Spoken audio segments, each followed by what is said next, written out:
17장엔 다윗과 골리앗 장면이 나와 있습니다. 블레셋이 골리앗을 앞세워서 이스라엘로 쳐들어옵니다. 골리앗은 압도적으로 강한 장군이었어요. 그 당시 블레셋 사람들은요, 일반적으로 이스라엘 사람들이 보기에도 되게 큰 사람들이었어요. 기골이 장대했어요. 그래서 처음에 가데스바네에서 가나안에 진입할 때 이스라엘 사람들이 야, 저 사람들을 보니까 우리가 메뚜기 떼 같다라고 얘기한 적 있잖아요. 그때 봤던 사람들이 블레셋 사람들이었어요. 그러니까 이 사람들 원래 기골이 장대예요. 근데 그 기골이 장대한 사람들 중에서도 얜 뭐야 하고 엄청나게 큰 게 골리앗이었어요. 그러니까 한국 사람 평균 키란 게 있는데 가끔 2m 넘는 이런 농구 선수 같은 분들이 나오잖아요. 그런 것처럼 그 사람들이 원래 다른 사람들이 되게 큰데 그 큰 사람들 사이에서도 야, 얜 뭐야 이렇게 큰 게 이제 골리앗이었거든요. 그러니까 그 당시에 몸집이 크다고 하는 건요, 압도적으로 중요한 거였어요. 그쵸?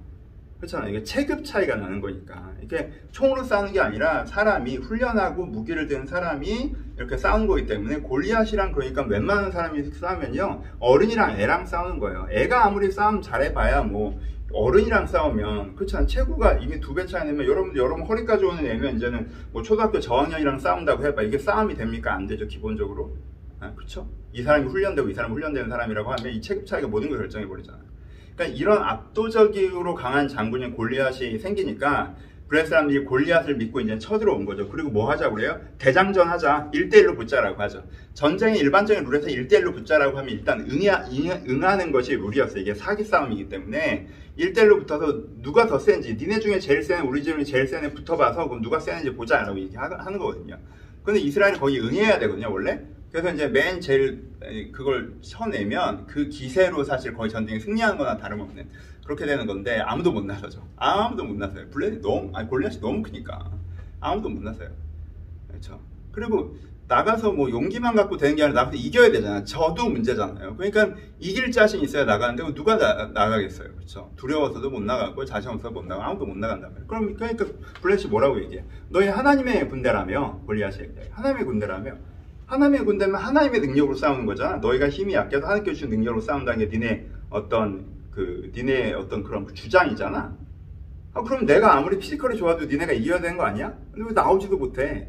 나오지도 못한다는 뜻은 나와봐야 질 거라는 뜻은 너희가 하나님의 군대가 아니거나 하나님이 별거 아니거나 둘 중에 하나겠지 라고 계속 얘기하겠죠. 그렇게 해서 하나님을 멸시하는 얘기를 하는 거죠. 그렇죠? 근데 이 말이 맞아요? 틀려요? 맞지? 원래 맞는 말로 하면은 이게 뼈를 맞는 팩폭이잖아요. 그러니까 두들겨 맞는 거죠. 말로 두들겨 맞는 거예요. 그래, 그럼 우리가 하나님의 군대가 아닌가? 하나님 우리와 함께 하지 않으시나? 하나님 별게 아닌 거. 이렇게 두들겨 맞고 있는 상황인 거죠. 그때 다윗이 등장하죠. 그렇죠? 스토리는 본문을 보시면 나오니까요. 여기서 좀 더 메시지 중심으로 봅시다. 그럼 여기서 다윗은 어떤 사람으로 보여지고 있어요? 첫 번째, 다윗은 하나님을 사랑하는 사람으로 보여주고 있죠. 그렇죠? 누가 내 부모 욕해? 못 참죠. 왜? 내 부모 사랑하니까. 누가 내 애들 욕해? 못 참죠. 내 아이를 내가 사랑하니까. 그건 못 참잖아요. 지금 블레셋이, 골리앗이 하나님을 욕해. 다윗이 못 참죠. 왜? 하나님을 사랑하니까. 어떻게? 그렇죠. 이게 하나님을 사랑하는 마음이 표현된 게 첫 번째 장면이에요. 다윗 하나님을 사랑하는 사람이었어요. 두 번째, 다윗은 헌신된 사람이었어요. 어떻게 저럴 수가 있어? 너무 마음이 안 좋네. 집에 가야지. 나는 심부름하러 온 거니까. 그러지 않죠. 내가 그 자리에 가서 싸우겠다 라고 목숨 걸고 그 자리에 가기로 결정하죠. 그렇죠? 헌신된 사람이었어요. 그렇죠? 세 번째, 다윗은 어떤 사람이었어요? 그냥 헌신만 된 사람이 아니라 훈련된 사람이었죠. 그래, 내가 능력이 없지만 가서 사랑을 위해서 죽자, 이게 아니죠. 다윗은 나름대로 이런 싸움 위해서 훈련돼 왔던 게 있어. 그것 때문에 갖고 있는 자신감이 있었어요. 뭐였어요? 자기가 묵동으로 있을 때 사자와 곰도 때려잡은 적이 있단 말이에요. 누구 때문에? 하나님 때문에. 하나님 덕분에 하나님 자기 양떼를 지키고 싶은데 어떻게 해야 돼요? 그럼 네가 이런 기술을 연마해보렴 해가지고 이제 돌 던지는 걸 연습하고 하나님의 능력 주시고 함께 해주고 지켜주셔서 그 사자와 곰으로부터 이겼던, 그래서 양떼를 보호했던 경험이 있잖아요. 근데 보니까 내가 사자도 잡고 곰도 잡았는데 얘는 그래도 사람이잖아. 그쵸? 훈련이 돼 있었다는 거예요. 다윗이 훈련된 사람이었어요. 네 번째, 다윗은 지혜로운 사람이었죠. 다윗이 골리앗과 싸우는 그 전장의 서기까지 넘어야 되는 관문들이 있었어요. 지금 자기 혼자 나가서 싸운다고 된 게 아니라 대표 선수로 날 세워줘야 되잖아. 그때 두 번의 관문을 지나가죠. 첫 번째는 형이라는 관문이죠. 형이 다시 그런 얘기를 하고 있으니까 형이 막 애 혼내죠. 집에 가야지 하셔. 막 이렇게. 그러니까 뭐 애들 구경하는 데인 줄 알아? 이렇게 애들 혼내지, 혼나고 가 이렇게 하죠. 근데 그때 다시 어떻게 해요? 형이랑 상대하지 않아요. 싹 피하죠. 그렇죠? 굳이 안 싸워야 되는 상대. 지금 내가 형이랑 싸우러 온 게 아니잖아요. 그렇죠? 싸움을 건다고 싸움에 참여하지 않습니다. 그렇죠? 그걸 피해요. 그 다음에 넘어야 되는 가문이 사울이라는 가문이죠. 사울도 그냥 내보내는 게 목적이 아니라 나가서 이겨야 되잖아요. 야, 너를 어떻게 내보내? 사울이 내보낼 생각이 없어요. 근데 다윗이 곰 얘기하고 사자 얘기하면서 사울을 설득해내겠죠. 지혜롭죠. 그렇죠? 그래서 피할 것들을 피하고 설득할 것들을 설득해서 자기가 서야 될 자리를 차지하죠. 그렇죠? 좋은 자리 하지만 하여튼 차지합니다. 지혜로운 사람이고. 다섯 번째가 자기 확신의 사람이에요. 그렇죠? 자기 확신의 사람. 그래서 사람들은 다윗이 싸우겠다고 하니까 사울은 뭐라고 해요? 싸움이라는 건 어떻게 하는 거냐면 봐봐, 갑옷이 이거야, 칼이 이거야라고 갖고 오죠. 근데 다윗이 한번 이거 보더니 이건 제 거 아니에요. 이건 제가 못하는 거예요. 제가 할 줄 아는 건 이거예요 하고 돌 5개 구하죠. 그러니까 다윗은 자기가 어떤 사람인지 정확하게 알 수 있었어요. 자기가 못하는 것과 자기가 할 수 없는 것과 할 수 있는 것을 정확하게 알고 그래서 확신을 갖고 있었어요. 정확한 확신. 그래서 자기 확신의 사람이었죠. 여기까지는 그렇게까지 중요한 거 아니고 여섯 번째 핵심이죠. 다윗은 어떤 사람이었어요? 믿음의 사람이었죠. 그렇죠?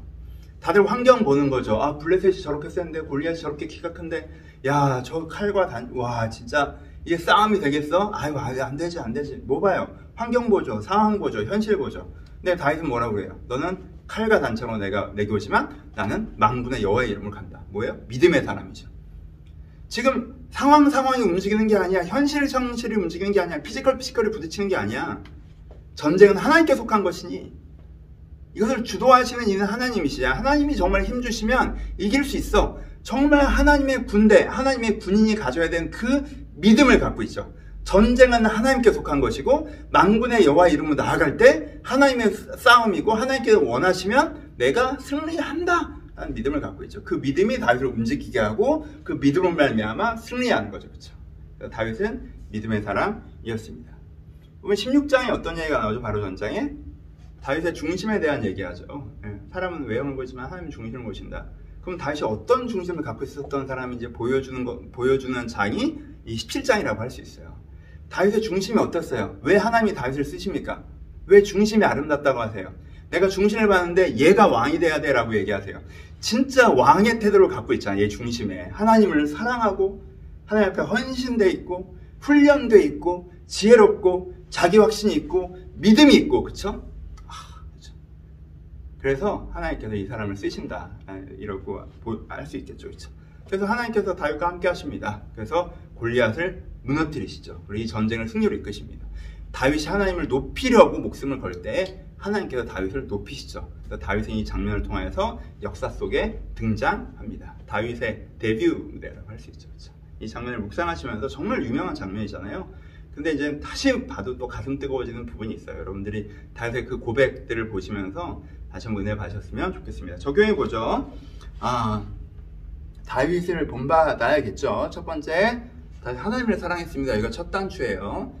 다윗과 골리앗이 약간 관용어구처럼 되어 있어서 약한데 강한 사람이랑 싸워서 이기는 것, 그래서 구도가 핵심이 되어 있는 경우가 많은데 그것도 맞는데 그 중심엔 뭐가 있어야 돼요? 첫 단추는 사랑이어야 돼요. 그쵸? 그러니까 약자가 강자를 이기는 구도만 자꾸 따오셔서 내가 내 욕심, 내 욕망, 내 야망을 위해서 달려가는데 하나님 믿습니다. 약자가 강자를 이기듯이 내가 이 어려운 걸 이겨서 내가 성공하고 그렇진 않아요. 그쵸? 그 얘기를 하는 건 아니에요. 지금 거기다가 이 얘기를 갖다 붙이시면 잘 안 맞아요. 이 반반을 이해하셔야 돼요. 다윗 이 장면은 사랑으로 시작하는 이야기이면서 믿음의 이야기인 거예요. 믿음과 사랑의 이야기예요. 그렇죠? 이 두 가지가 다 있어야 이 다윗과 골리앗 장면의 핵심이에요. 그러니까 이 출발점이 사랑이라는 걸 기억하셨으면 좋겠어요. 여러분 하나님 사랑하시죠? 사랑이 크진 않지. 다윗처럼 크진 않죠. 목숨 걸 정도 이렇게 크지 않아요. 내가 하나님의 사랑이 크진 않아도 사랑이 있잖아요. 그러면은 그 사랑만큼의 동기부여를 가지고 뭔가 하세요.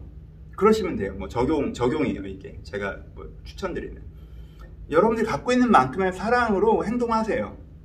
여러분들이 갖고 있는 사랑에 집중하시고 내가 하나님을 요만큼은 사랑하네. 내가 하나님을 좀 기쁘게 해드리고 싶은 마음이 있어. 내가 하나님 요만큼 사랑해. 근데 내가 3살짜리야? 그럼 3살짜리가 부모를 사랑하는 건 뭐죠? 부모한테 다 달라고만 하지만 그래도 3살짜리는요. 그래서 부모님 사랑한다고 잘 안 하죠. 그쵸? 사랑해 라고 사랑해 이런 것도 해주고 그치? 그러니까 여러분들이 갖고 있는 사랑만큼에서 여러분들이 할 수 있는 최대치가 하나님께 내 사랑을 표현하는 것이라면 여러분 하나님은요 아버지셔서 여러분들이 사랑 표현하는 거 좋아하세요. 하나님한테 사랑해 이런 거 하는 거 되게 좋아하세요.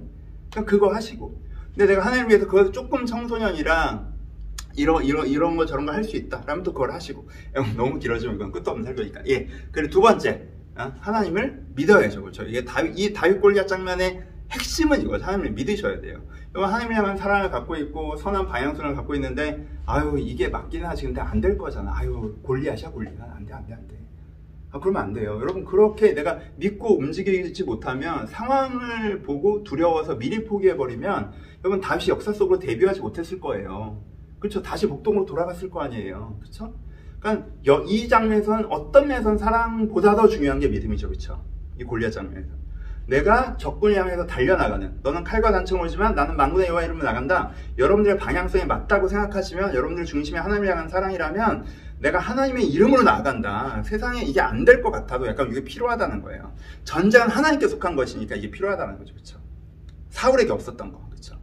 이 믿음으로 행동하는 것들로 우리가 또 본을 볼 수 있어요. 할 게 많죠. 여기 뭐 세 번째 이제 훈련에 대한 얘기이기도 해요. 여러분 이것도 한편의 설교를 제가 얘기를 하고 했던 것 같기도 하고 그렇긴 한데 다윗에게 이 목동으로 지냈던 날들이 사실은 되게 내가 열심히 해봐야 나한테 관심도 없는 아버지 부자 되는 일이고 형들은 좀 더 그런데 왜 나만 이런 허드렛 일을 시키고 몰라 이렇게 할 수 있었던 시간이 목동을 있었던 시간이. 근데 사실은 이 시간이 어떤 시간이었어요? 훈련소였잖아요. 훈련소. 여기서 준비해야 되는 기간이었잖아요. 그렇죠? 여기서 사자 때려잡고 곰 때려잡고 이게 돌멩이 던지는 연습을 했었어야 되는 시간이잖아요. 여기서 무슨 올림픽 나가는 선수처럼 여기서 몇 년간 갈고 닦았어야 골리앗을 때려잡았을 거 아니에요. 그쵸? 여기서 안 그랬으면 여기 나가지도 못했겠죠. 나가봐야 죽었을 수 있거든. 그쵸? 그러니까 여러분 내 일상에 허접해 보이고 내가 뭐 소외된 것 같고 의미 없는 것 같고 하는데 그런 시기가 여러분들 훈련터일 수 있어요. 그러니까 그때 여러분들 훈련 받으셔야 돼요. 그래서 이렇게 그 물맷돌 훈련, 내가 할 수 있는 내 자기 확신, 내가 저런 거 못하지만 하나님께서 이것들을 가르치시는 것들에 대해서 지금 하나님께서 여러분들 가르치는 것들에 대해서 훈련 받으셔야 돼요. 그게 여러분의 인생을 바꾸는 물맷돌이 될 수 있어요. 그러니까 지금 훈련하시는 것들에 대해서 내가 훈련 받는 게 필요하다. 요거 한 편 해서 다윗 요 장면만 받고 사수 설교할 수 있어. 네 번째, 중심을 잘 지키셔야 되는데 중심을 잘 지킨다는 건 두 가지. 이건 좀 지엽적인 얘기긴 한데. 형이 이렇게 싸움을 걸 때 이건 뭐 큐티적으로 좀 형이 싸움을 걸잖아요. 그럼 되게 많은 사람들이 형이랑 싸우느라 사울에게 못 가고 골리앗에게 못 가요. 그러니까 되게 많은 사람들이 싸움을 거는 사람과 싸웁니다.